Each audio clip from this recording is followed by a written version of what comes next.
राष्ट्रीय दूध दिवस. दूध पिता की नाही तुम्ही सगळे सकाळी? सगळे पिता?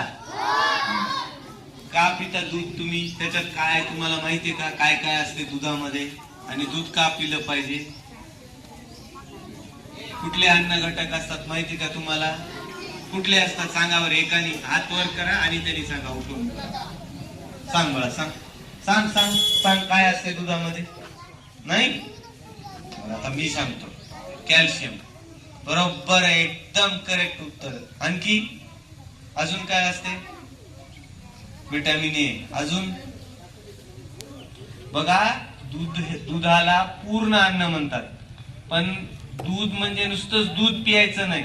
म्हणजे काही काही मुलं काय करतात की फक्त दूधच, जेवणच करत नाही. तर असं करायचं नाही. फक्त 1 कप दूध सकाळी किंवा संध्याकाळी दोन्ही पैकी एका वेळेला पिलं पाहिजे. का पिलं पाहिजे? आता बघा, राष्ट्रीय दूध दिवस हा या दिवसाचं सांगतो, दुधाचं नंतर सांगतो. तर भारतामध्ये दुधाची कमतरता होती. आणि मग जसं हरित क्रांती झाली, वेगवेगळे पिकं आले, त्याचे नवनवीन वाहन आले, जास्त उत्पन्न देणार, तसं दुधाचं उत्पन्न वाढवायसाठी डॉक्टर वर्गीस कुरियन नावाचे एक व्यक्ती होते आणि त्यांनी भारतामध्ये दूध क्रांती घडवून आणली. अमूल, तुम्ही नाव ऐकलं? अमूलची आईस्क्रीम भेटते, दूध भेटते, पनीर, चीज, सगळं आपल्या टीव्हीवर ऍडव्हर्टाइज.